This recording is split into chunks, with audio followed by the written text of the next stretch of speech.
Decide today to take control of your life.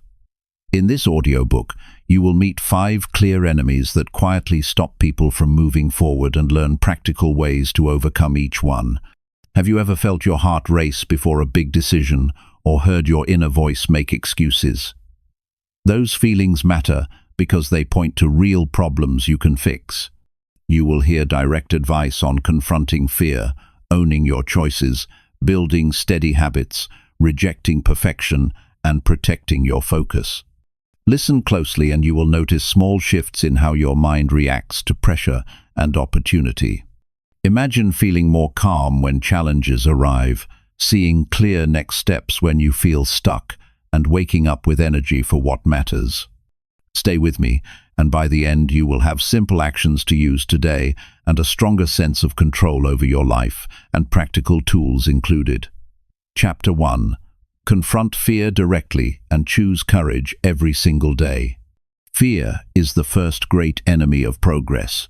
It is silent, invisible, and yet it controls more lives than any government or system ever could. It hides behind hesitation, behind excuses, behind that small voice that says, "Maybe not today." You know the feeling. The moment you want to speak up, to make a move, to start something new, suddenly, fear shows up like a wall between you and your next step, and if you give it space, it grows stronger. It starts to decide for you. It starts to run your life. Every person who ever achieved something meaningful had to face fear, not once, but many times. The difference between those who move forward and those who stay stuck is simple. Some people wait until they feel brave before they act. Others act first and let courage catch up later. Progress begins the moment you act in spite of fear, not when fear disappears. Fear doesn't vanish with time. It only weakens when you take steps through it. Courage is not about pretending you're not afraid. It's about deciding that something matters more than your fear. It's when you say to yourself, "I will move forward, even with my heart pounding, even if I don't know how it will turn out." That's courage. It's not loud or dramatic. It's quiet and steady. It shows up every day when you wake up and decide to try again, even after yesterday didn't go the way you hoped. People often wait for the right time, thinking fear will fade with more planning or more confidence. But the truth is, fear fades only when you act. Action is the antidote. The longer you wait, the heavier fear becomes. It grows roots in your mind. It starts whispering lies, telling you that you're not ready, that others are better, that you'll fail. And if you listen long enough, you start to believe it. But if you take one bold step forward, fear begins to crumble. Every step you take builds courage like a muscle. The first time you face something hard, your voice shakes, your hands sweat, your mind races. The second time, it's still, feels uncomfortable, but it's not as bad. By the 10th time, you start to feel a strange sense of calm. You've proven to yourself that you can survive discomfort. You've shown yourself that fear cannot control you unless you surrender to it. That's when real growth begins. Courage is not a gift, it's a decision. You don't wake up one day and find it waiting at your door. You build it, you train it, you earn it by facing the things that scare you, again and again, until they lose their power. Some people spend years running from fear, and they never notice that fear follows them everywhere they go. It doesn't live in the world, it lives in the mind. You can move to a new job, a new city, even start a new life. But until you confront fear directly, it follows you like a shadow. When you face fear head-on, something powerful happens. You discover who you really are. You see your limits, not as permanent barriers, but as challenges waiting to be broken. You start to realize that fear was never assigned to stop. It was a signal that you're stepping into something meaningful. Progress only happens at the edge of discomfort. Growth is not built in the safety of what you already know. It's built in the risk of what you're willing to try. People talk about success as if it's about skill, timing, or luck. But underneath it all, it's about courage. The courage to start when you're unsure, the courage to continue when it's difficult, the courage to rise after falling. Every great achievement stands on a foundation of fear that was faced, not avoided. If you could see behind the stories of every person you admire, you would find moments when they were scared, uncertain, even ready to quit, but they didn't. They took one more step forward. Fear often disguises itself as logic. It sounds reasonable. It tells you to wait until you know more, until you have enough money, until everything is perfect. But that's fear pretending to be wisdom. Real wisdom says, prepare as best you can, then move. You will never feel completely ready. If you wait for certainty, you will spend your life watching others live the dreams you wanted for yourself. When you decide to confront fear daily, your world begins to expand. You start noticing opportunities that were always there but hidden behind hesitation. You become more alive because fear no longer freezes you. You start to think clearer, move quicker, and trust yourself more. That's what courage does. It gives you power over your own life. There's another truth about fear, that few talk about. It doesn't go away completely. Even the most confident people feel it. The difference is, they've learned to carry it without letting it control their choices. They've accepted that fear is part of being human, but not a reason to stop. Every time you move forward despite fear, you teach your brain a new truth, that you can feel discomfort and still move ahead. Over time, your tolerance for fear grows, and what once scared you becomes normal. Think about the moments in your life when you made progress, when you learned something new, spoke up, started something, or changed direction. Every one of those moments began with fear. Maybe your voice trembled, maybe your heart raced, but you did it anyway. That's the proof that courage lives inside you already. You just have to keep choosing it. Each morning, fear will try to speak first. It will remind you of what could go wrong. It will bring up every past failure and magnify it. But you have the choice to respond differently. You can acknowledge fear and move anyway. You can speak the truth out loud even when your voice shakes. You can start the project even when it feels too big. You can show up for your goals even when your confidence is small. That's how progress is built, step by step, choice by choice. Courage doesn't mean being fearless. It means doing what matters, even when fear stands in the right way. When you live that way, fear starts to lose its grip. You begin to feel lighter. You start trusting your ability to handle whatever comes next. You don't need everything to be easy. You just need to know you can get through the hard parts. So, face fear directly. Don't wait for it to disappear. Don't run from it. Stand in front of it and say, I see you, but I choose progress. And then take action no matter how small, because courage grows from movement, not from waiting. One day, you'll look back and realize that every great step forward began with a moment of fear you decided to face head-on.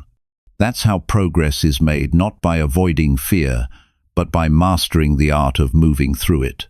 You have that power within you. Every single day gives you the chance to use it. Choose courage. Confront fear. That's the path to real progress, the kind that builds a stronger, wiser, freer version of yourself. Chapter 2. Eliminate excuses now and accept responsibility for your results. The turning point in every person's life begins the day they stop making excuses. Nothing changes until you decide to take full responsibility for where you are and where you're going. It's easy to blame circumstances, people, or timing. It's easy to say life hasn't been fair or that others had it easier. But excuses, no matter how convincing they sound, never build progress. They only protect comfort. The truth is, simple progress begins where excuses end.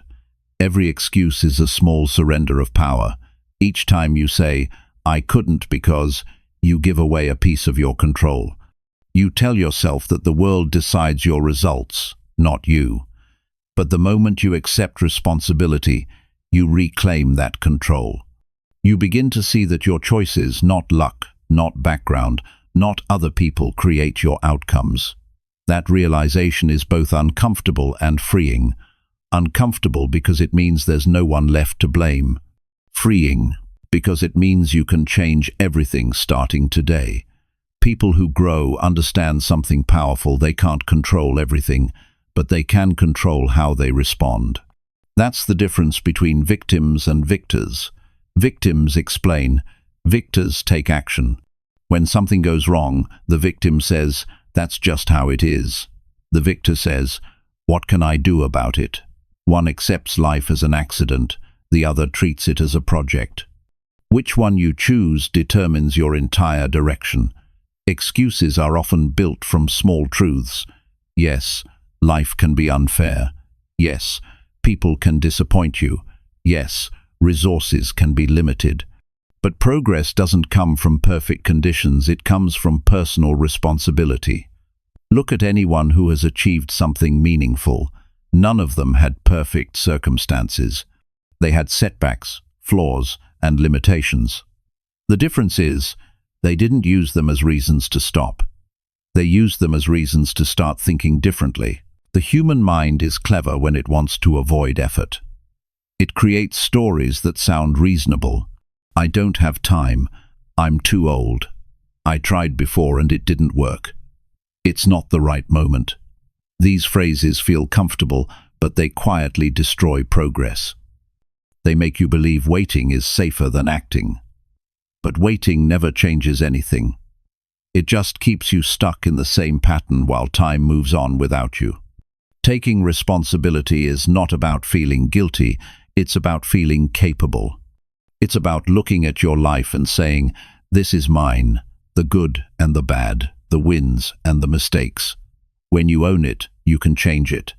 Responsibility doesn't trap you, it empowers you.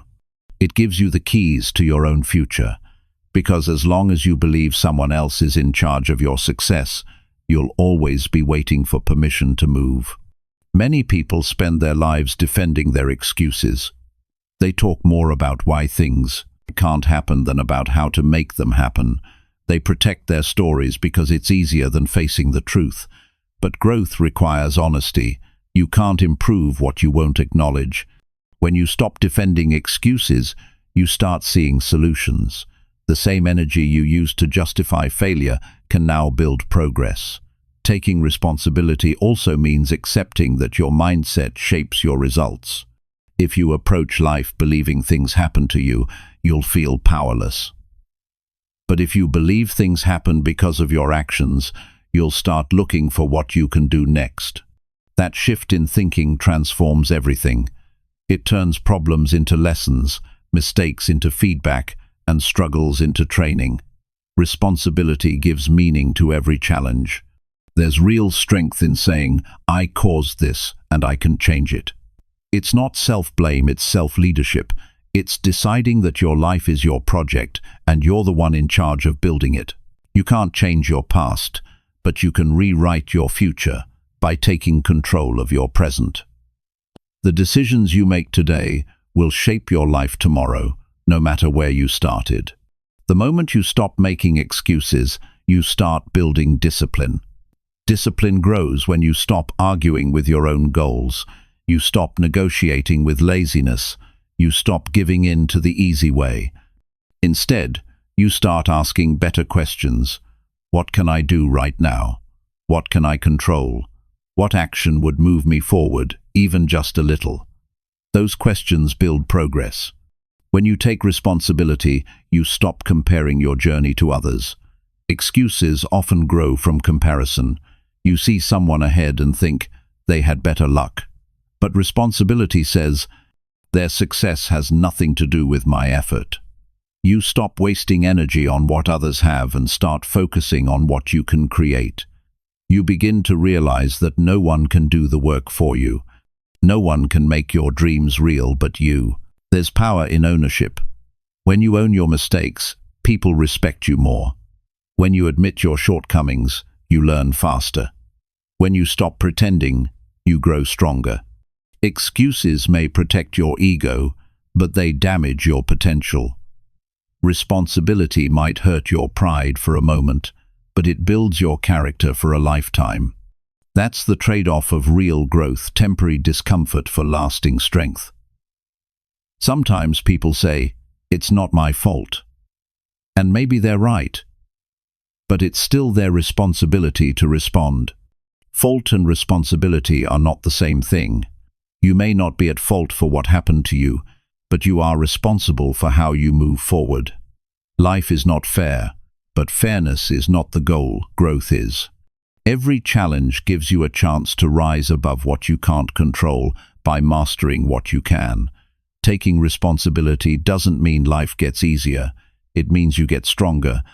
You begin to approach problems differently. You stop waiting for motivation and start creating momentum. You stop expecting someone to rescue you and start rescuing yourself. You stop living reactively and start living intentionally. That's how progress happens, not in sudden leaps, but through consistent responsibility taken every single day. The world respects people who take ownership. Employers trust them. Friends rely on them.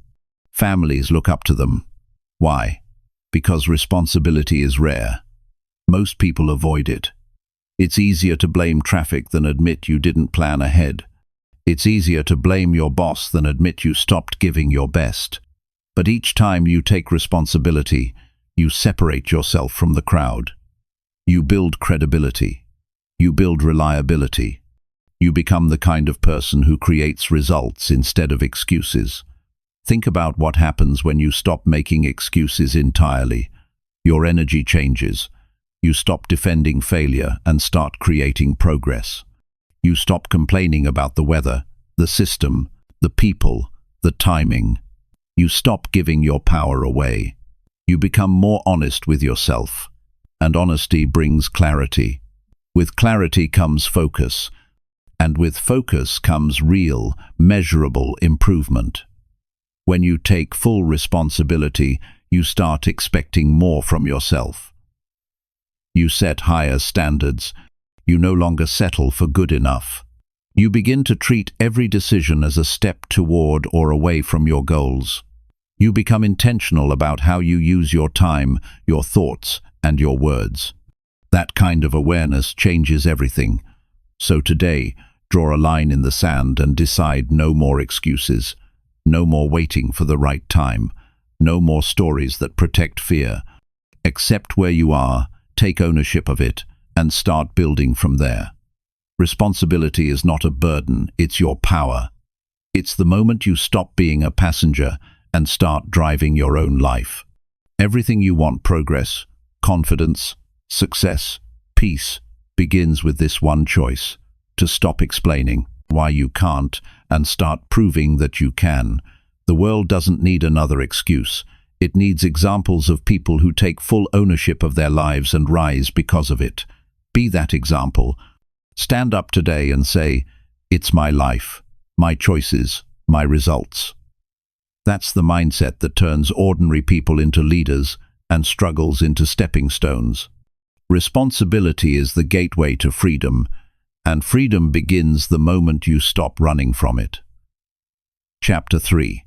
Build small daily habits that create visible, lasting progress.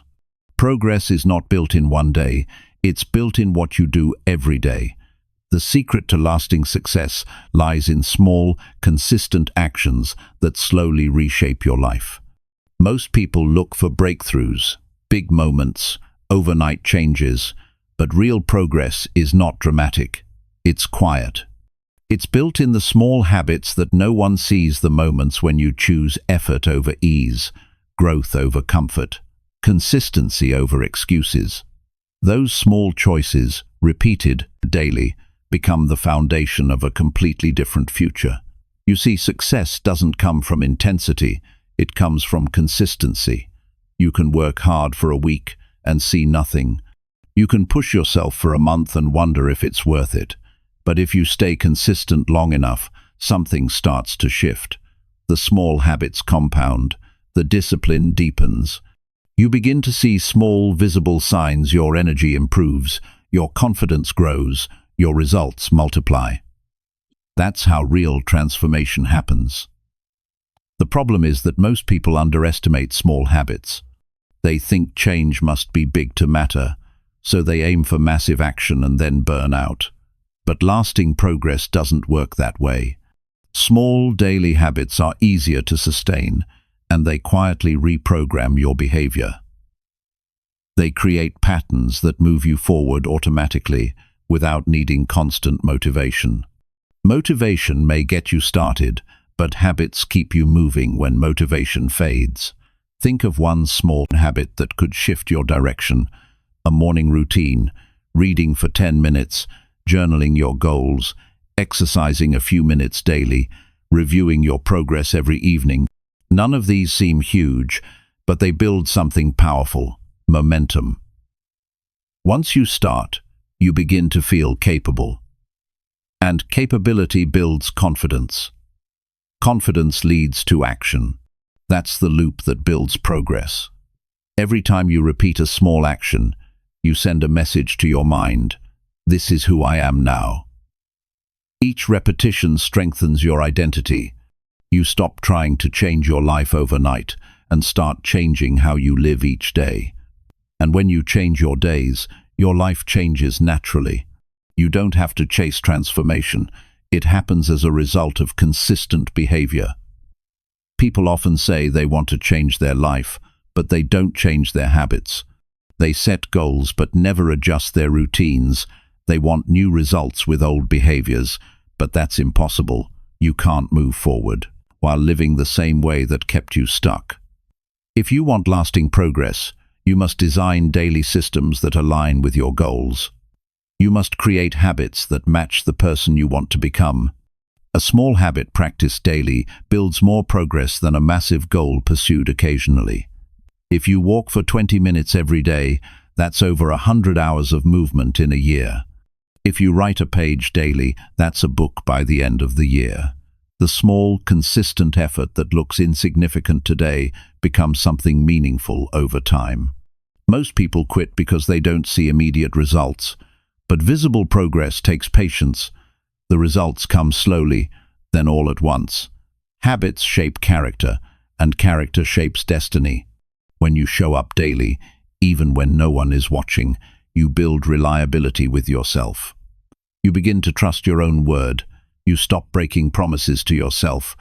That trust creates self-respect, and self-respect becomes the fuel that keeps you moving forward. You don't need external motivation when your actions align with your values. The key is to make your habits simple enough to repeat and meaningful enough to matter. Many people set habits that are too complex, too demanding, and they give up when life gets busy. Start small. Build something you can maintain, even on your worst days. It's not about doing everything, it's about doing something consistently. A small effort done daily beats a big effort done rarely. Progress loves structure. It grows best when your days have rhythm. Waking up at the same time, setting aside a moment to plan your day, eating with awareness, taking breaks with intention, all these create order in your mind. When your days have structure, your focus improves, your energy stabilizes, and your productivity increases. Chaos weakens consistency, routine strengthens it. The beauty of small habits is that they remove decision fatigue. You no longer waste time debating what to do. Your actions become automatic. That saves mental energy for what truly matters. For example, if you decide to exercise at the same time every day, you stop negotiating with yourself about it. You just do it. The habit makes the decision for you. That's the quiet power of consistency. It replaces effort with rhythm. When you focus on small daily actions, you also learn patience. You stop expecting instant gratification. You begin to enjoy the process. You find meaning in effort itself. Each day becomes an opportunity to improve, even slightly. And that feeling of daily progress creates satisfaction that no quick success could ever match. You no longer chase motivation, you live by discipline. You You no longer depend on luck, you rely on habit. Another truth about small habits is that they build resilience. Every time you keep a promise to yourself, you strengthen your willpower. You prove that you can follow through even when it's inconvenient. That self-trust becomes your safety net, and when life gets hard, you know that no matter how tough things get, you can rely on yourself to take the next step. That's real strength, not perfection, but persistence. If you want visible progress, track it. Seeing proof of your effort motivates you to continue. Keep a simple log, a calendar, a notebook, a checklist. Each mark is a reminder of your consistency. Over time, those marks become proof of discipline. They show you that you're not the same person you were when you started. Progress is often invisible in the beginning, but documentation reveals growth you might overlook. Habits also shape your environment. If your surroundings support your goals, progress becomes easier. If you keep healthy food within reach, you'll eat better. If you place your books on the table, you'll read more. If you silence distractions, you'll focus better. Design your space to remind you of your priorities. The environment should work for you, not against you. Building habits requires honesty. You must admit what's not working. You must evaluate your behavior without excuses. If a habit doesn't serve your goals, replace it with one that does. Growth comes from awareness and adjustment. The goal is not perfection, it's consistency with improvement. Each day is a new chance to refine your system and get closer to who you want to be. Progress built on small habits lasts because it's sustainable. Quick changes often fade because they rely on emotion, but habits built through discipline endure. They survive stress, distraction, and fatigue because they become part of your identity. You no longer have to force yourself, you simply live the behavior. That's what lasting progress feels like: natural, steady, and self-driven. The greatest mistake people make is waiting to feel ready before they start building habits. Readiness is a trap. You don't need to be ready, you need to begin. Small steps build readiness along the way. You can refine your process as you go. The act of doing creates the clarity that planning never will. Starting is the hardest part, but once you start, consistency takes over. The truth is, small habits don't just change your schedule, they change your self-image. You begin to see yourself differently. You start believing that you're capable of improvement.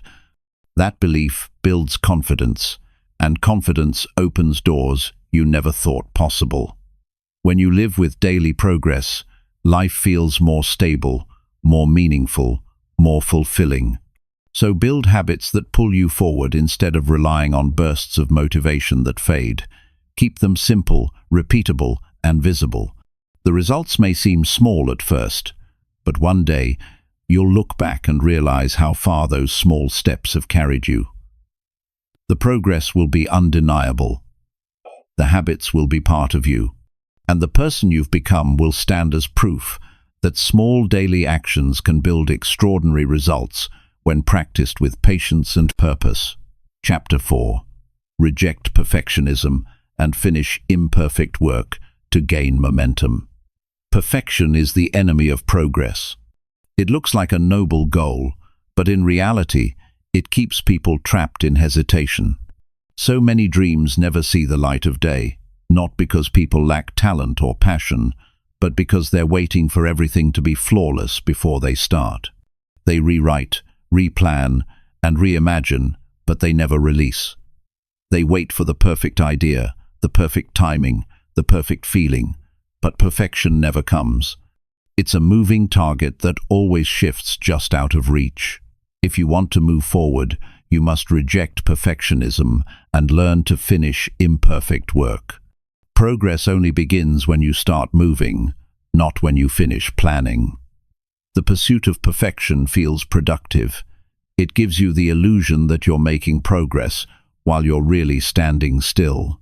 You tell yourself you're just improving it, just waiting for the right time, just polishing a few more details.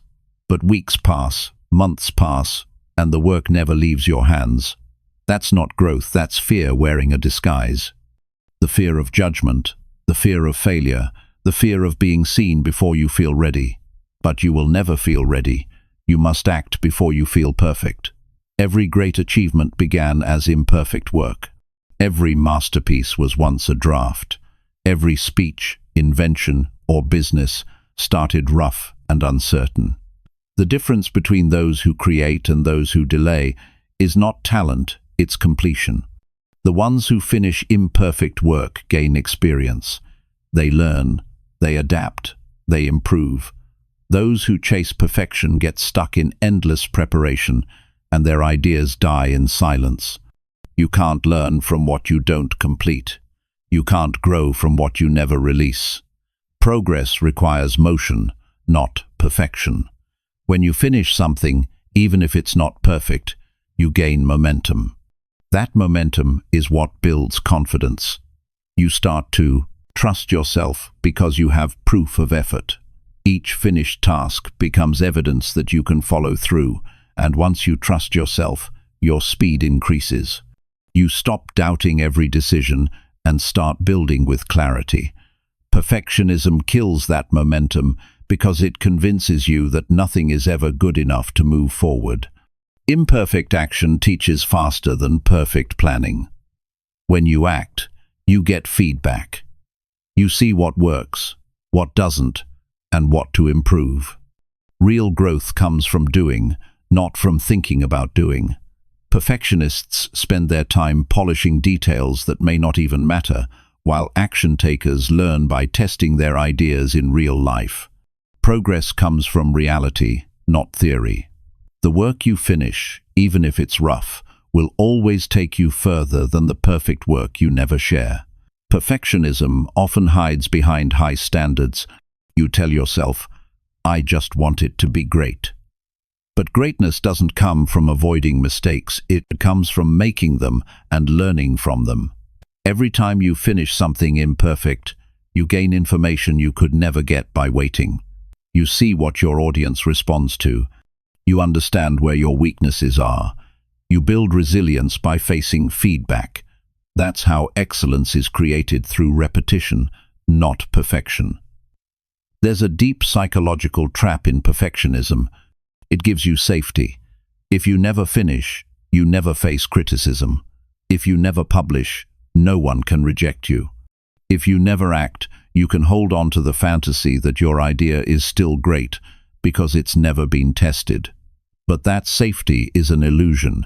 It's comfort in exchange for progress. It keeps you stuck while life moves forward without you.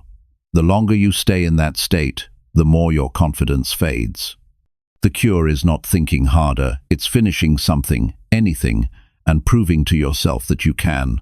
Perfectionism also drains creativity. When you obsess over every flaw, you stop taking creative risks. You start thinking more about how to avoid mistakes than how to express ideas. Creativity needs freedom, not fear.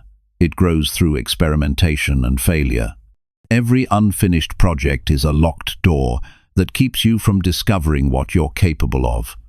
You have to push through the discomfort of imperfection and let your work evolve naturally. Momentum is one of the most powerful forces in life. Once you build it, everything gets easier. The key to momentum is finishing.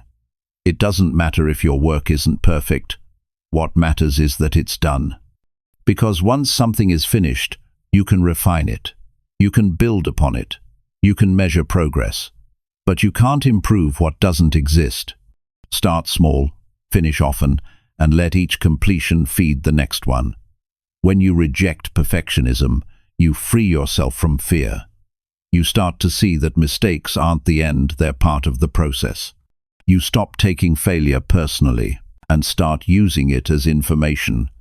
You realize that no one expects perfection except you. People respect effort, authenticity, and consistency far more than flawless execution. The world doesn't reward perfection, it rewards persistence. You gain real growth only when you're willing to be seen before you feel ready. There's courage in showing your work while it's still developing. It teaches humility. It teaches you to listen.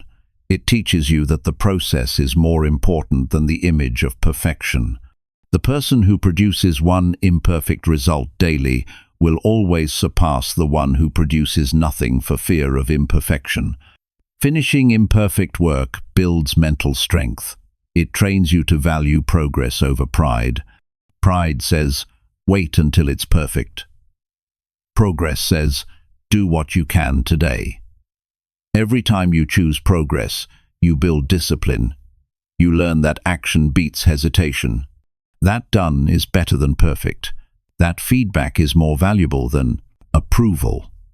When you start living that way, your productivity multiplies. You stop wasting time overthinking and start using time for improvement. You must also learn to separate quality from perfectionism. Quality means doing your best with what you have. Perfectionism means never being satisfied. Quality improves through experience. Perfectionism blocks experience. If you give your best today and then improve your best tomorrow, you're growing. But if you keep chasing flawless results, you'll never finish anything worth improving. The greatest advantage of finishing imperfect work is momentum. It changes how you think about yourself. Each time you complete something, no matter how small, you feel capable. That feeling of capability builds belief, and belief fuels consistency.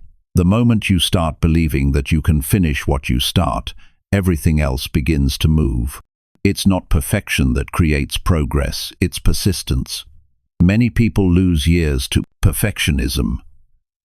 They keep editing the same idea, rewriting the same plan, or waiting for a perfect moment that never arrives.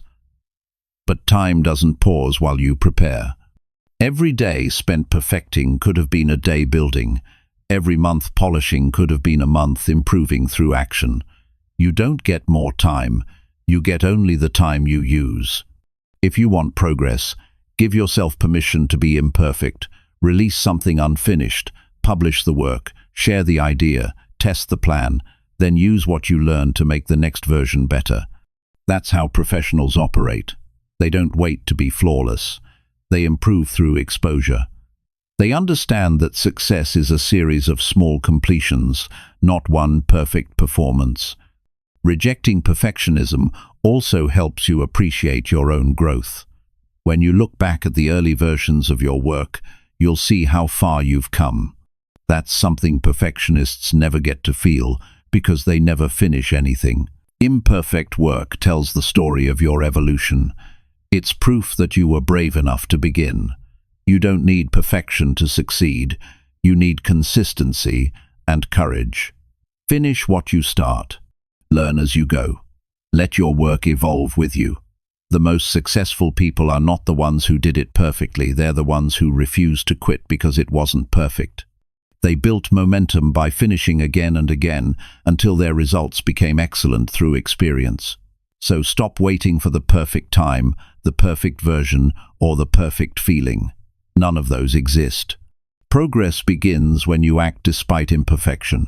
Each finished piece, each completed task, each imperfect step forward adds up to something extraordinary over time. And when you look back, you'll realize it wasn't perfection that changed your life. It was the courage to finish. Chapter 5. Master your focus by cutting distractions that steal energy. Focus is the most valuable currency of success. In a world filled with constant noise, endless notifications, and endless choices, the ability to direct your attention has become a superpower. Most people fail not because they lack talent, but because their focus is scattered. Their energy leaks through distractions, their attention jumps from one thing to another, and their goals slowly fade behind the noise of daily interruptions. If you want to create progress that lasts, you must learn to master your focus by cutting away what steals your energy. Every distraction costs you more than time it costs clarity. When your attention is divided, your results weaken. You might think multitasking makes you efficient, but it actually makes you average at everything and excellent at nothing. Your mind works best when it's single-minded, when it's immersed in one task, one goal, one direction. The people who achieve the most aren't necessarily smarter, they're simply more focused. They protect their attention as if their life depends on it, because in many ways it does. Energy is the fuel of progress, and focus is the steering wheel. Without focus, energy gets wasted on the unimportant. You wake up tired, not because you work too hard, but because you scattered your attention on meaningless things. You check your phone first thing in the morning, scroll through other people's lives, jump from messages to news to entertainment, and by the time you sit down to work, your mind is already fragmented. You've spent your best mental energy reacting instead of creating. Mastering focus begins with awareness. You must see where your attention goes each day. How often do you interrupt yourself? How often do you switch tasks? How many times do you check for something that doesn't need checking? Every interruption seems harmless, but it takes minutes for your brain to refocus after each one. That constant switching drains your energy quietly but completely. To regain control, you must create boundaries for your attention. That means deciding what deserves your focus and what doesn't. You can't do everything well. You must choose what truly matters and give it your full presence. When you say yes to one thing, you are saying no to something else. Every yes carries a cost, so spend it wisely. Focus is not about doing more, it's about doing what matters with depth. Eliminate distractions that add no value. Turn off unnecessary notifications. Limit how often you check your messages. Create spaces where your mind can think without interruption. The environment you create determines the quality of your focus. If your phone is always in reach, it will always win your attention. If your workspace is cluttered, your mind will mirror that chaos. Simplify your surroundings so your thoughts can flow freely. True focus also requires saying no more often. Many people lose their energy because they can't say no. They agree to things that don't align with their goals, attend events that don't inspire them, and engage in conversations that drain them. Every yes that doesn't serve your purpose is a distraction. Saying no is not selfish, it's self-respect. It's choosing to value your limited time and energy.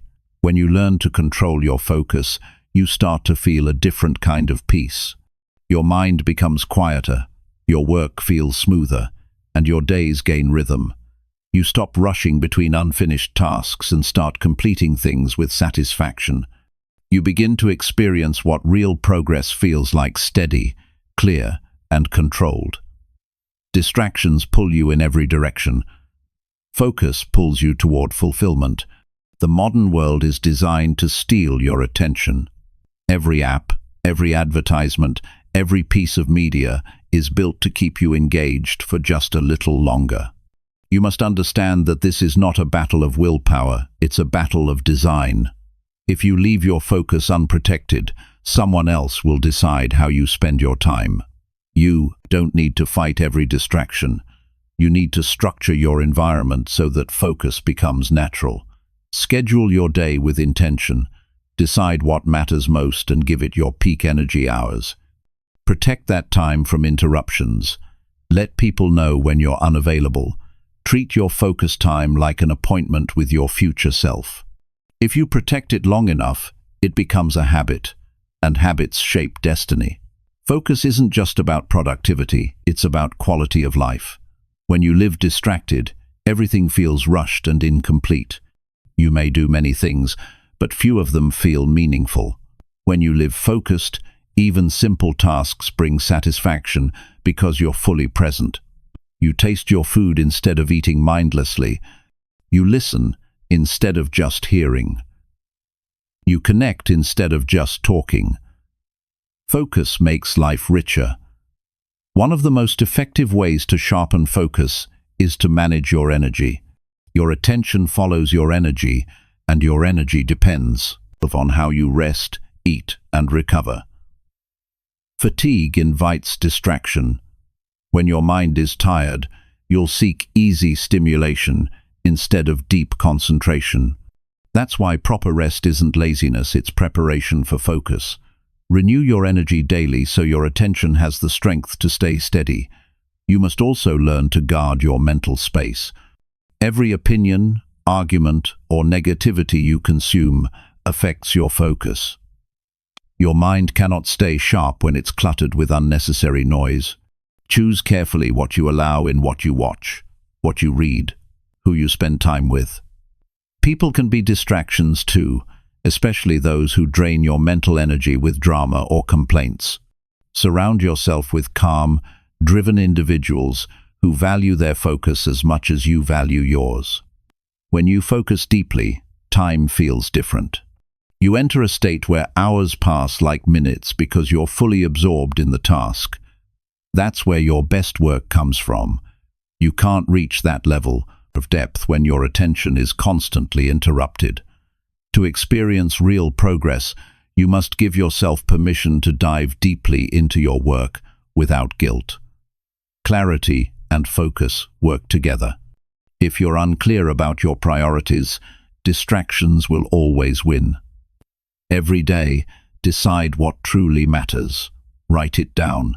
Keep it visible. When you're tempted by distraction, remind yourself of your direction. Focus doesn't mean doing more, it means doing what brings you closer to your vision. One powerful practice is to create focus rituals. Start your day by centering your mind. Take a few minutes of silence before touching your phone or computer. Breathe deeply. Remind yourself of your main goal for the day. Then move into your work with calm intention. End your day by reflecting. Did you spend your focus wisely? What stole your energy today? And how can you prevent it tomorrow? Small reflections build strong awareness. Cutting distractions also means managing emotional noise. Worry, overthinking, and resentment drain as much energy as physical interruptions. Mental clutter is often worse than digital noise. Learn to release what you can't control. Let go of unnecessary battles. Protect your peace like you protect your time. A calm mind is a focused mind. Every distraction you remove adds power to your attention. Every focused hour compounds into results. When you master your focus, you accomplish more with less stress. You begin to move through life deliberately instead of reactively. You stop chasing every new thing and start building something lasting. That's when your energy stops leaking and starts working entirely for your purpose. You don't need more time. You need more focus. You already have enough hours in the day. It's how you use them that matters. Eliminate what drains you. Protect what drives you. Concentrate your effort where it counts most. When your focus becomes strong, everything else begins to align: your performance, your relationships, your peace of mind. Focus is not about intensity, it's about consistency. Train it like a muscle. Strengthen it daily by doing one thing at a time with full attention. The results may not appear overnight, but they will be visible and they will last. Your future depends on how well you manage your focus today.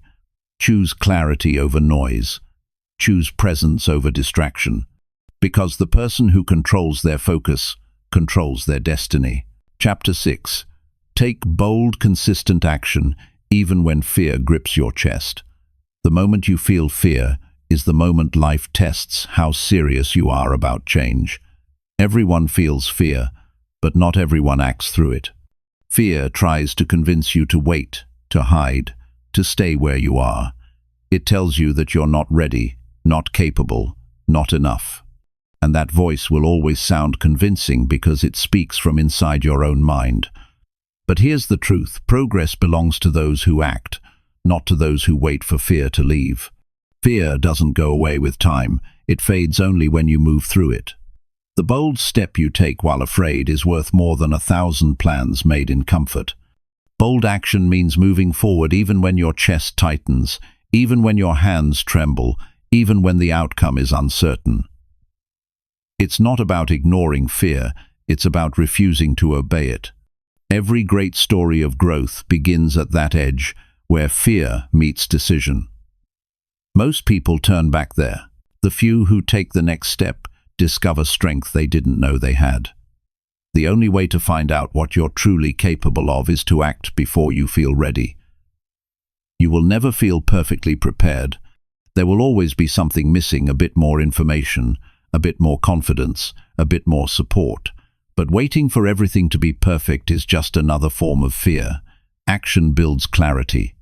Action builds strength. You learn by doing, not by thinking about doing. Every time you move despite fear, you teach yourself that you can handle discomfort. You train your mind to see fear as a signal to move forward, not a reason to stop. Fear thrives on inaction. The longer you hesitate, the stronger it becomes. It fills the silence left by indecision. But the moment you act, even in a small way, fear begins to lose its grip. You take back control. You realize that most of what you feared never even happens. And even when things go wrong, you're capable of handling them. That realization transforms fear from a wall into a doorway. Boldness is not recklessness. It's not about ignoring risk, it's about understanding that the greater risk is doing nothing. Playing it safe may protect you for a while, but it also guarantees you'll stay exactly where you are.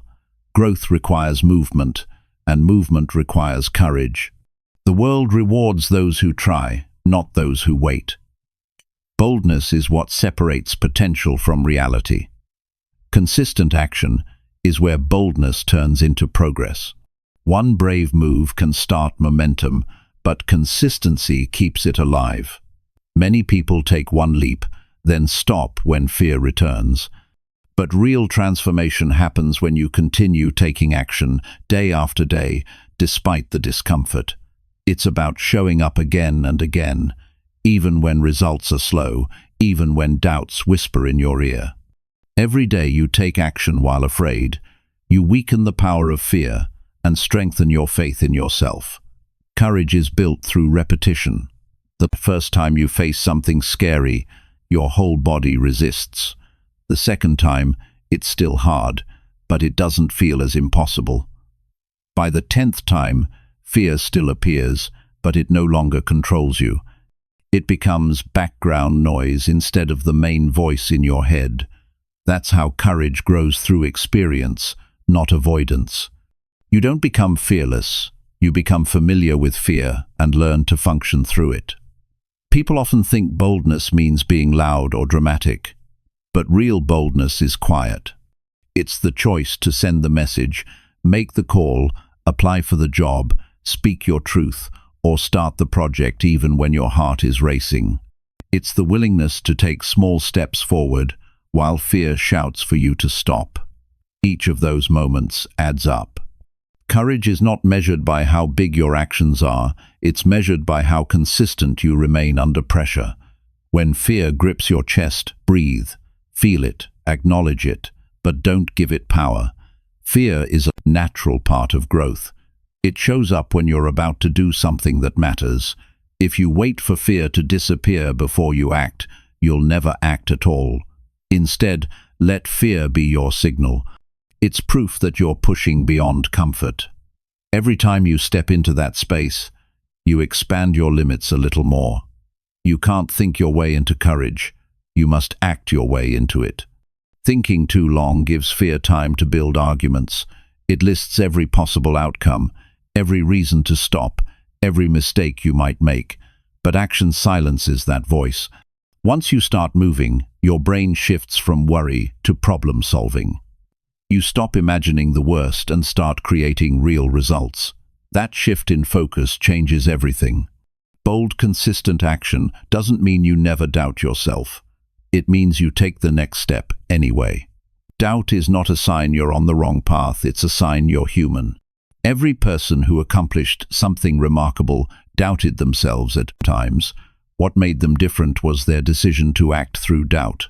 They understood that waiting for perfect confidence is like waiting for perfect weather. It may never come. You go anyway. When fear is strong, your mind exaggerates the risk and minimizes your ability. But when you act, the illusion fades.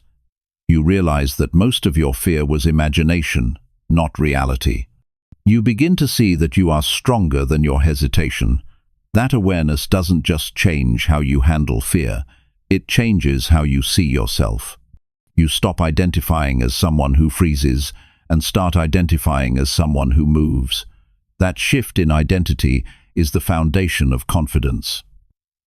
Taking bold action also means accepting mistakes as part of progress. You will make wrong moves. You will face rejection. But every action, right or wrong, teaches you something valuable. Mistakes are not failures, they're lessons in motion. You can adjust, correct, and improve only when you're moving. Standing still gives you nothing to learn from. Bold people don't fear mistakes, they fear stagnation. Fear loses its strength when you start keeping promises to yourself. Every time you do what you said you would, even when it's uncomfortable, you build self-respect. That self-respect turns into confidence. You stop relying on external approval and start trusting your own word. Consistency becomes your proof. It tells your mind, I may feel fear, but I act anyway. That internal trust is what separates growth from regret. The secret to acting through fear is simple. Focus on the next step, not the whole journey. Fear grows when you look too far ahead. The big picture overwhelms you. But when you bring your attention to the present, fear becomes manageable. You don't need to conquer the entire mountain today. You just need to take one step forward, then another, and another. Momentum will carry you the rest of the way. Bold action also inspires others. When people see you move, despite fear, they feel permission to do the same. Courage is contagious. Your bravery gives others the strength to face their own doubts. And that influence, helping others rise because you chose to rise, is one of the most powerful rewards of courage. Remember this, fear never completely disappears. It simply changes form. New levels bring new challenges. But if you've trained yourself to move through fear consistently, it no longer controls you. You stop waiting for confidence. You create it through repeated action. Each time you act while afraid, you prove to yourself that you are capable of handling uncertainty. That proof becomes unshakable strength. So when fear grips your chest, don't wait for calm, move anyway. Take bold, consistent action. Speak even when your voice shakes. Start even when your hands tremble. Continue even when your heart doubts. Every time you do, you build courage, discipline, and belief. One day, you'll look back and realize fear didn't stop at you, it shaped you. The strength you were searching for was built in those moments when you chose to act instead of retreat.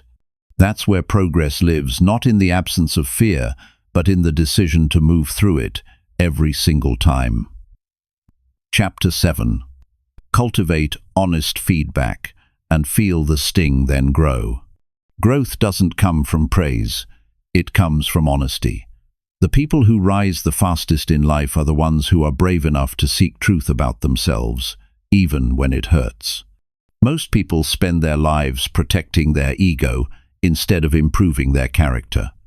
They surround themselves with comfort, with agreement, with voices that tell them they're doing fine. But progress requires discomfort. It requires feedback that stings, because only truth has the power to change you. The person who avoids criticism also avoids growth. The one who faces it directly, learns from it, and adjusts, becomes unstoppable. When you invite honest feedback, you're not asking to be praised, you're asking to see your blind spots. And we all have them. We all have habits, weaknesses, and blind angles we can't see by ourselves.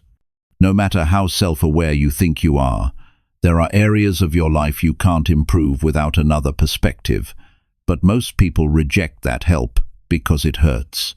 The sting of feedback touches pride, and pride is sensitive, yet the sting is temporary, while the lesson lasts forever. Honest feedback acts like a mirror. It doesn't flatter, it reflects. It shows you the truth you might not want to see. And when you first hear it, your instinct might be to defend yourself, to explain, to justify. That's natural. But if you stop defending and start listening, you begin to see that every piece of feedback carries a seed of growth. The question is not whether it feels good, it's whether it's true. The strongest people are not those who avoid mistakes, they are those who learn quickly from them. They build their growth and around truth, not comfort. When someone tells them something uncomfortable, they don't shut down, they take notes. They want to know where they can improve because they value progress over pride. That mindset turns criticism into a gift instead of a threat. You cannot grow without friction. Feedback is that friction. It sharpens your awareness. It cuts through illusion and forces you to face what's real. Every time you accept feedback without excuses, you grow a little wiser. You learn to separate your worth from your mistakes. You stop taking feedback personally and start taking it seriously. That's the moment growth begins, when your desire to improve becomes stronger than your need to be right. But there's something important here. Not all feedback is equal. You must learn to distinguish between the noise of opinion and the value of truth. Everyone has something to say, but not everyone sees clearly. Seek feedback from people who have walked the path, from those who have earned their perspective through experience. Don't give your mind to every passing critic.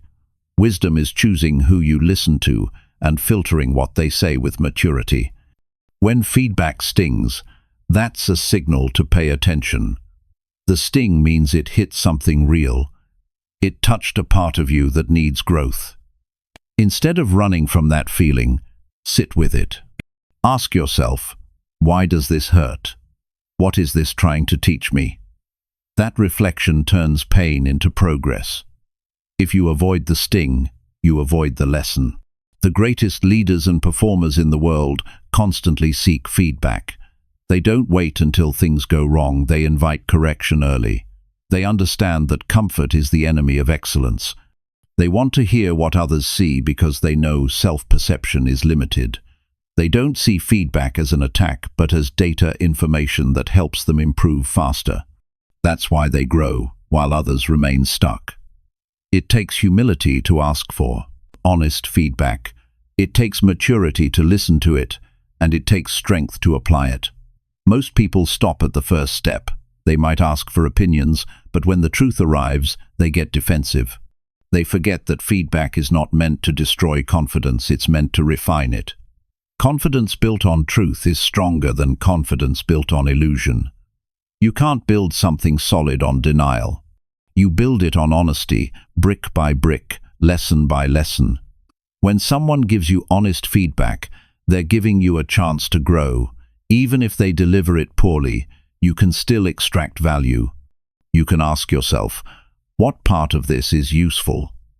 The delivery may be imperfect, but the insight might still be worth gold. Taking that approach keeps you grounded. You stop reacting emotionally and start thinking strategically. You stop focusing on how it was said and start focusing on what it means for your improvement. The sting of feedback is temporary. The pain fades, but the wisdom stays. The more you expose yourself to it, the less it hurts over time. You start to see it differently, not as rejection, but as information. You even begin to appreciate it, because once you realize how much faster you grow with feedback, you'll wonder why you ever avoided it. Growth through honesty is one of the most powerful experiences in life. It's not easy, but it's always worth it. There's another truth about feedback. It keeps you humble. It reminds you that no matter how skilled you are, there's always more to learn. The moment you think you've outgrown feedback, you've stopped growing. Humility keeps you open. It keeps your mind sharp and your ego quiet. The people who last the longest in any field are not the ones who know the most. They're the ones who keep learning the most. If you build a habit of seeking feedback regularly, you'll start to evolve faster than you ever thought possible. Each time you apply what you learn, you become sharper, more aware, and more effective. Your work improves, your relationships deepen, and your character strengthens. Growth becomes a continuous process, not a one-time event. That's the power of embracing feedback instead of fearing it. The key is to create an environment where honesty is welcomed.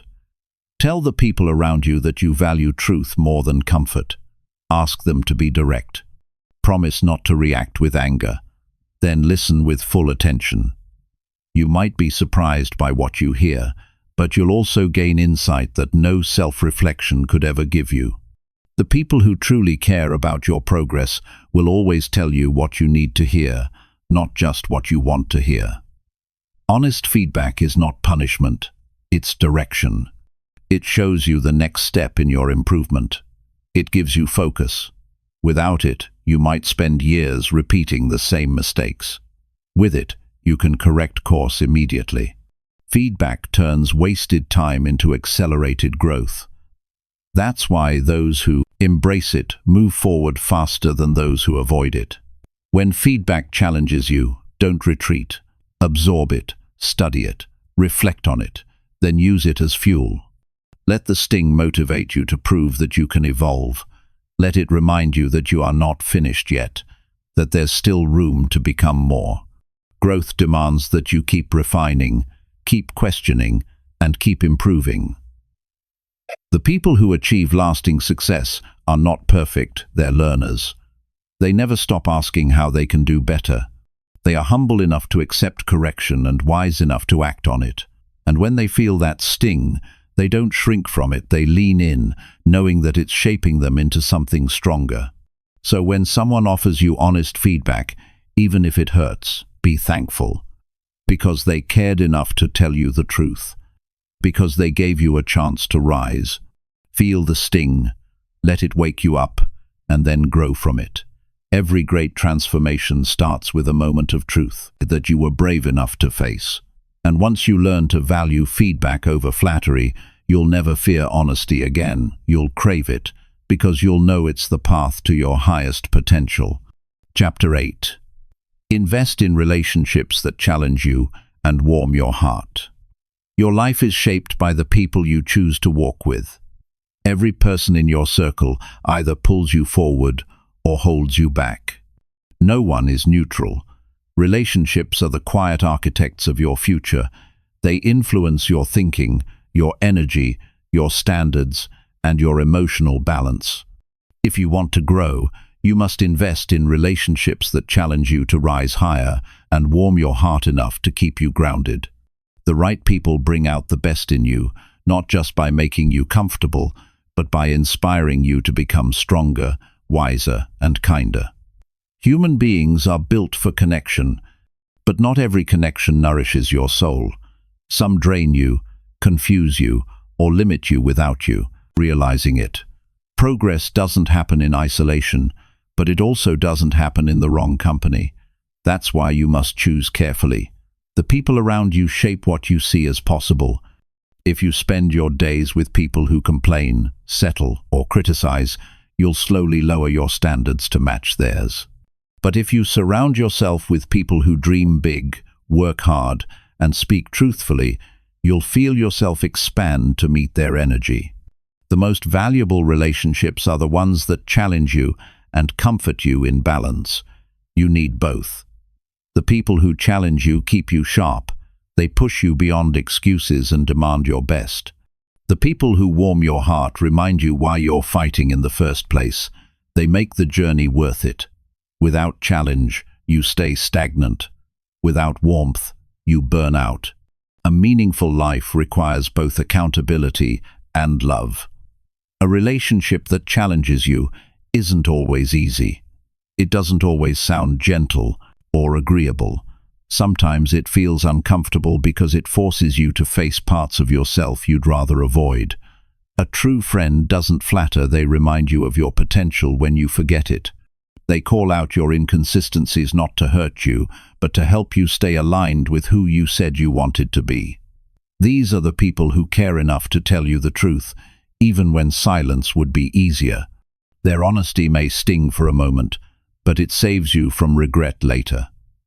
Warmth in relationships is equally powerful. It's what keeps your spirit alive through difficult seasons. You can be strong on your own, but you can't stay strong alone forever. You need people who make you feel safe, people who listen without judgment, people who remind you that you're valued even when you fail. These relationships restore your energy when life feels heavy. They make your growth sustainable because they remind you that you don't have to face everything alone.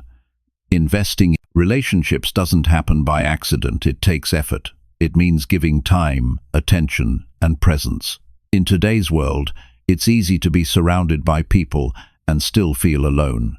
Superficial interactions don't build strong connections. Real relationships are built through honesty, consistency, and shared values. You must be willing to listen deeply, communicate openly, and show genuine care. The more you invest in meaningful connection, the richer your life becomes. It's important to recognize that some relationships will fade as you grow. That's not failure, it's evolution. As you change, your values shift, and not everyone will come with you. Some will resist your growth because it reminds them of their own stagnation. Don't chase approval from those who no longer align with your direction. Appreciate what they gave you, then move forward with peace. Growth requires space, and sometimes that means letting go. The people you keep close determine your emotional climate. Spend time with negative minds, and you'll start seeing problems everywhere. Spend time with grateful and ambitious people, and you'll start seeing possibilities. Energy transfers. Attitudes are contagious. Protect your environment like you protect your health. You become a reflection of the conversations you engage in and the company you keep. A good relationship challenges you to grow, but never makes you feel small. It encourages you to stretch without breaking. It celebrates your victories without envy. It listens without needing to fix you. It holds you accountable without shaming you. These relationships are rare because they require emotional maturity from both sides. They're built on mutual respect, not control. They thrive on honesty, not manipulation. To attract people who lift you higher, you must also become someone who lifts others. Growth is not one-sided. Be the kind of person who offers encouragement, truth, and consistency. Don't just take energy, contribute it. Listen with patience. Celebrate others' progress without comparison. When you bring genuine value to relationships, you naturally attract people with the same mindset. High-quality relationships don't happen by luck. They happen by intention. You'll notice that strong relationships don't drain, they energize. After spending time with the right people, you feel inspired, not exhausted. You feel seen, not judged. You feel motivated to improve, not pressured to pretend. Those feelings are signals. Pay attention to how people make you feel when you leave their presence. That's the clearest indicator of whether a relationship is worth investing in. Challenging relationships are not about conflict, they're about growth. They don't fight you, they refine you. Sometimes they'll point out flaws you don't see. Sometimes they'll expect more from you than you expect from yourself. At first, that can feel frustrating, but over time you realize those people are your greatest allies because they refuse to let you settle for less than your potential. They believe in you enough to challenge your limits. Warm relationships, on the other hand, teach you empathy. They remind you of the human side of life, the importance of compassion, kindness, and emotional connection. They keep your success from turning into arrogance. They ground you in gratitude. When you have both types of people in your life, the challengers and the comforters, you build a balanced strength. One helps you rise, the other helps you stay whole. The relationships you nurture today will shape your future opportunities.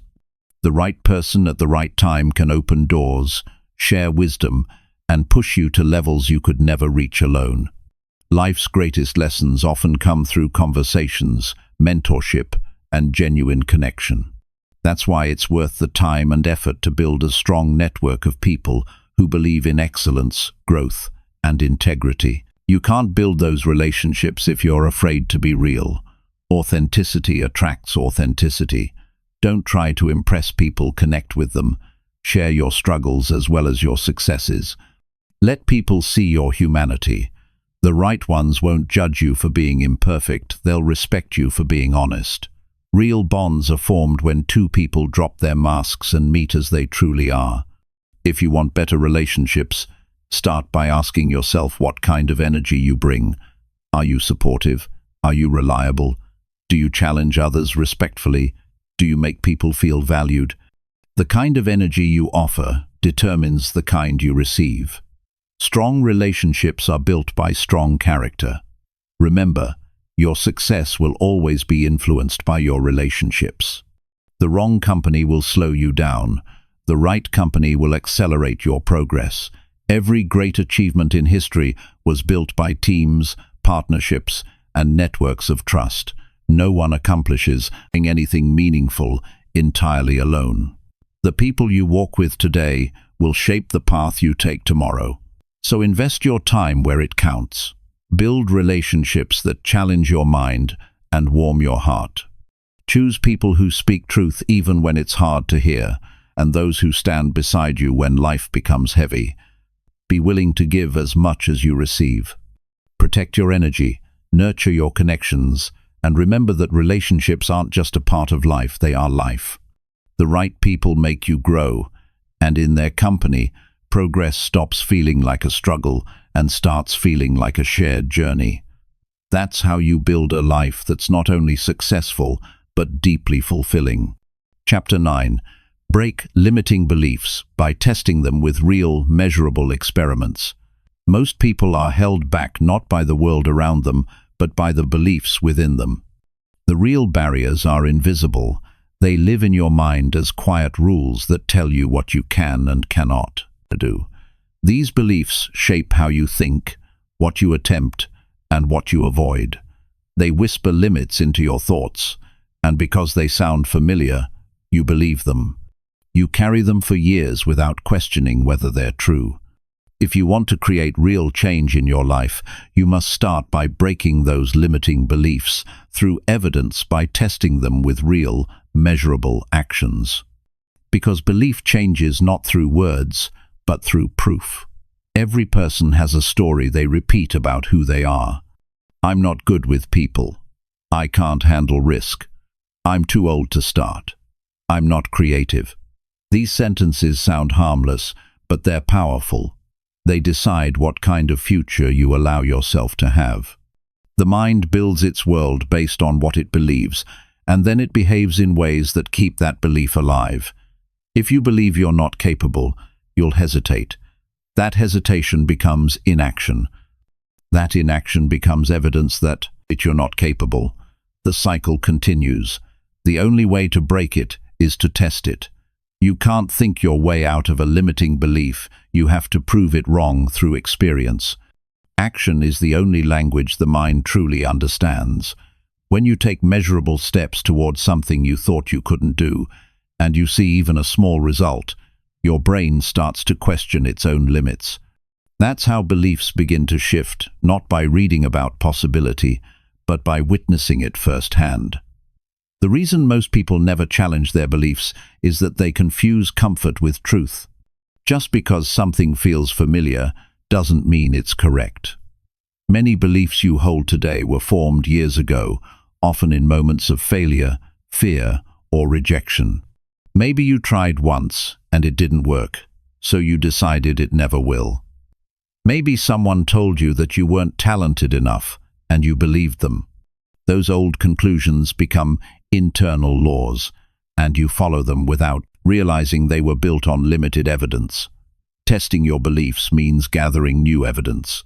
It means creating small, controlled experiments to see what's actually possible.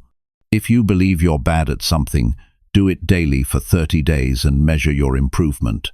If you think success is out of reach, set a small target, track your progress, and collect proof that you can achieve results.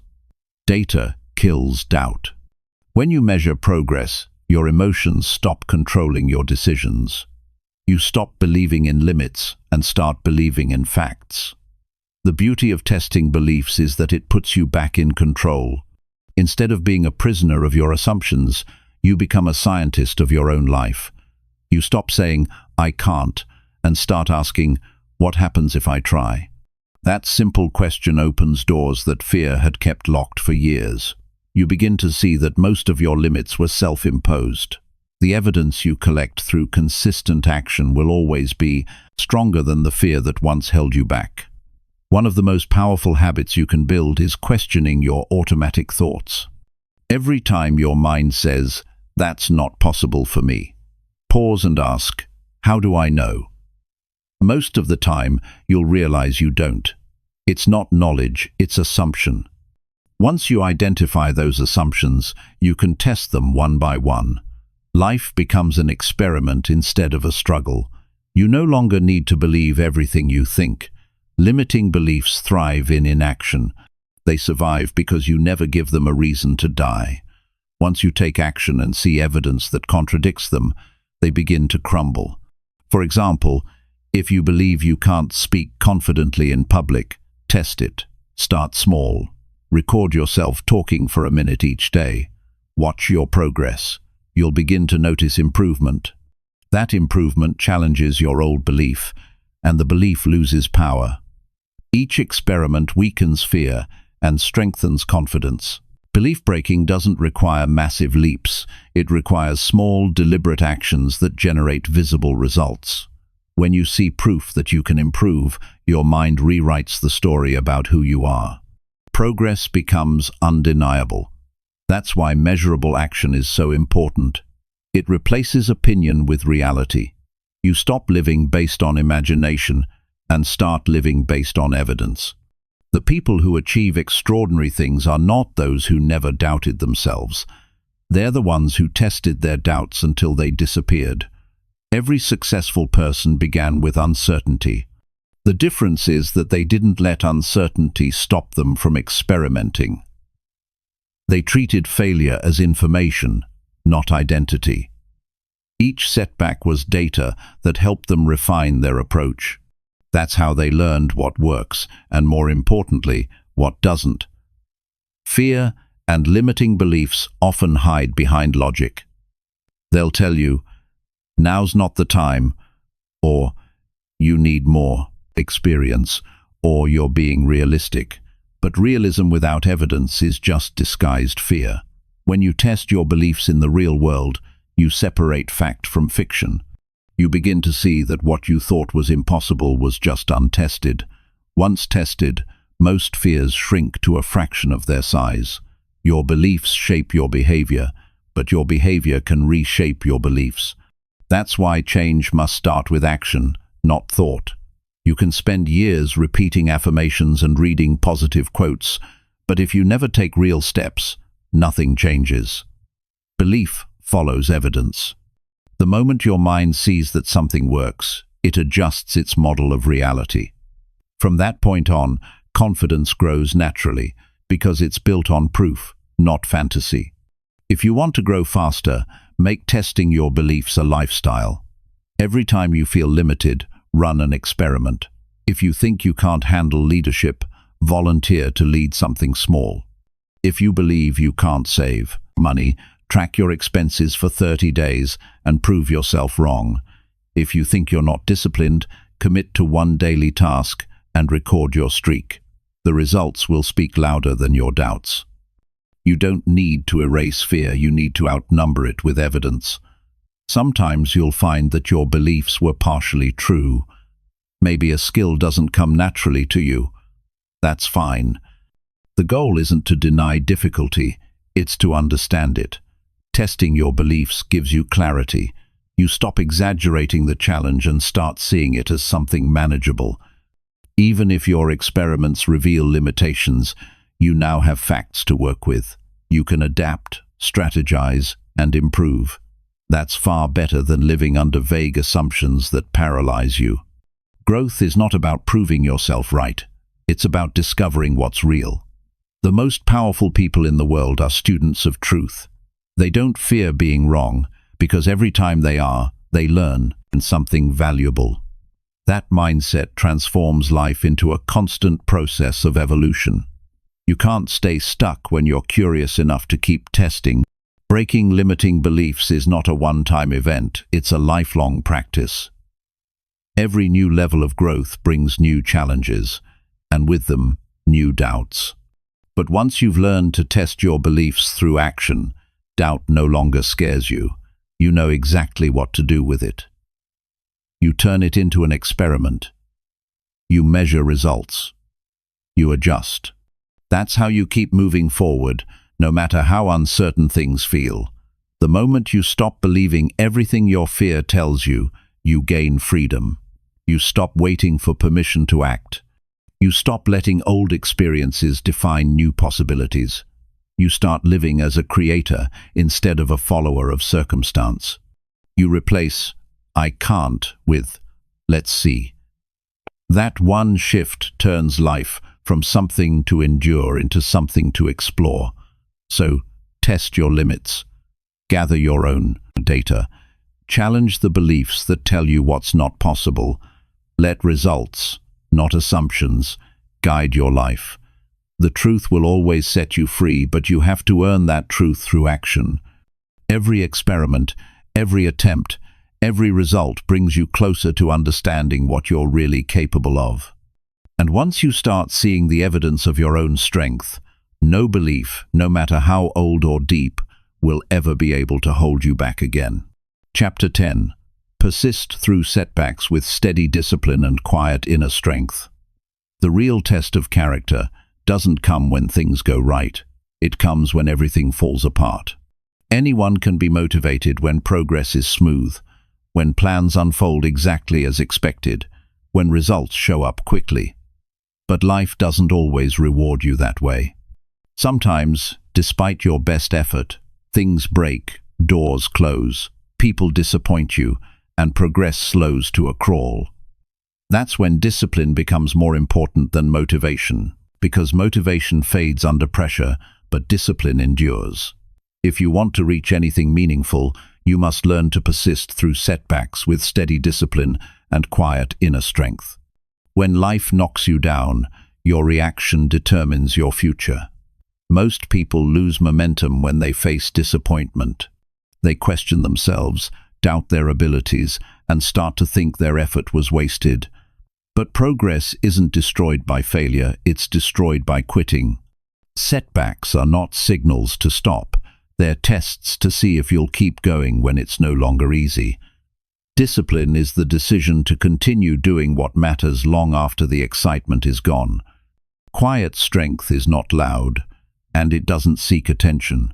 It's that calm persistence that shows up every morning, even after yesterday's failures.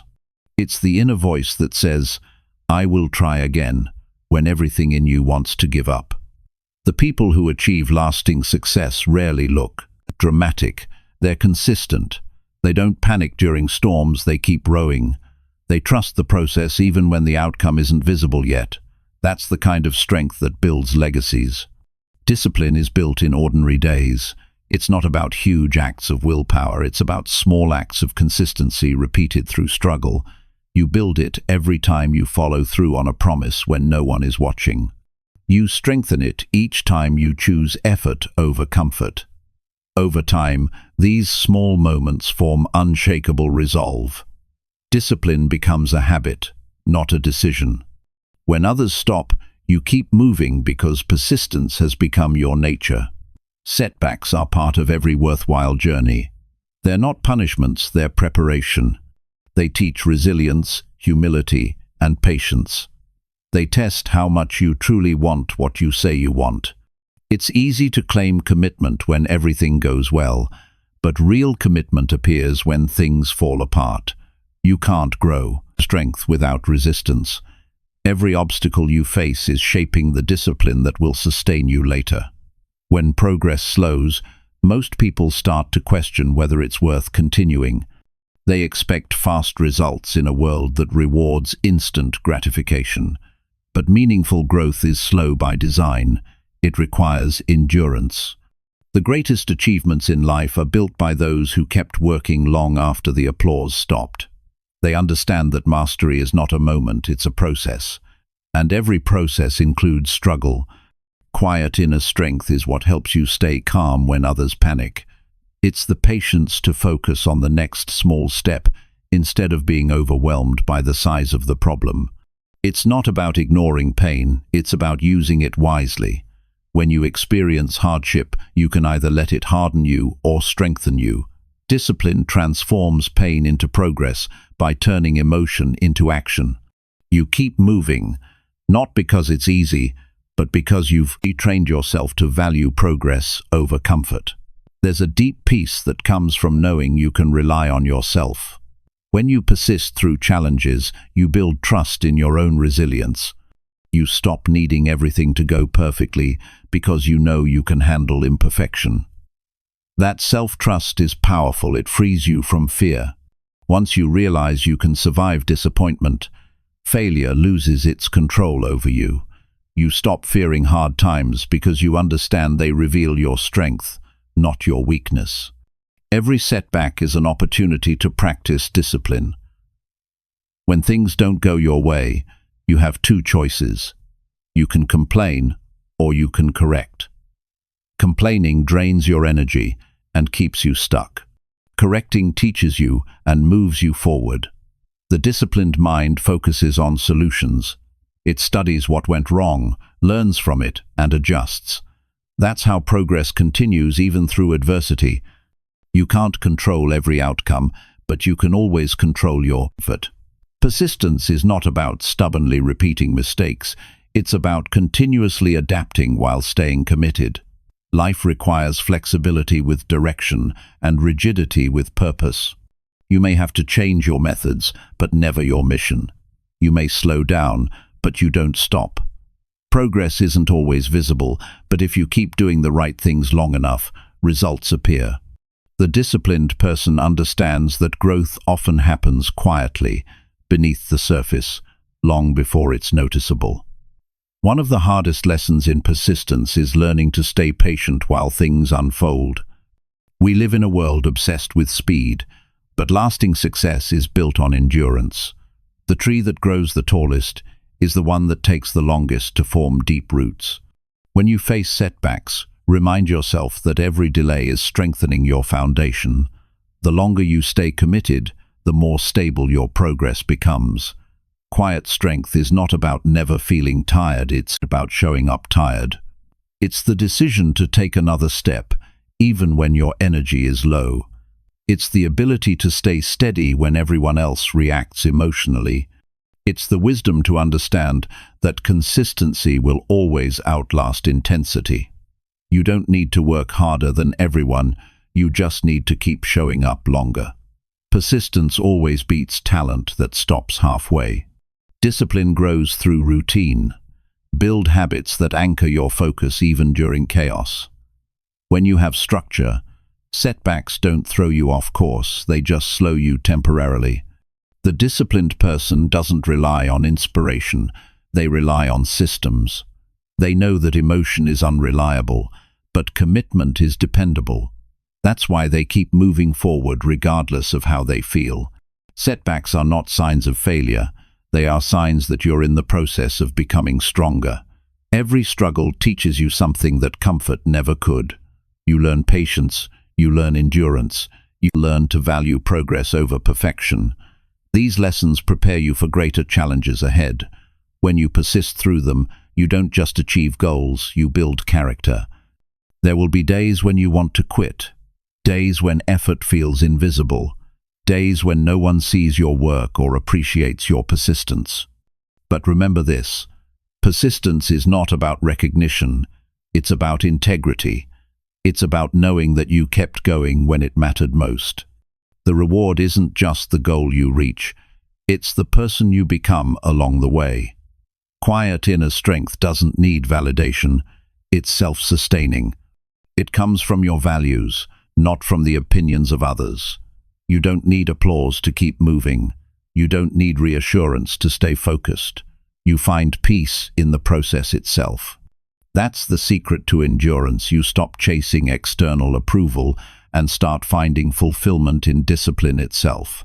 Every moment you persist through difficulty, you strengthen the foundation of your future.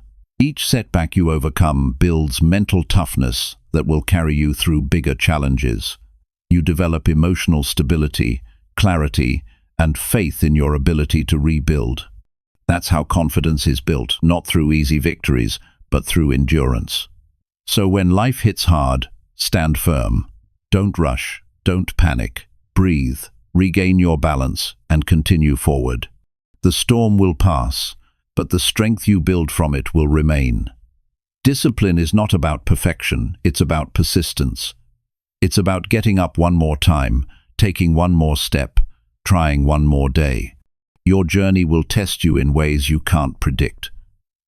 But if you keep your heart steady and your mind disciplined, nothing can stop you for long. Every obstacle will turn into experience, every delay will teach you patience, and every setback will make your victory deeper and more meaningful. Quiet strength is not seen in loud victories, it's seen in the moments when you could have given up, but didn't. Keep going, stay disciplined. The struggle will end, but the strength you gain will last a lifetime.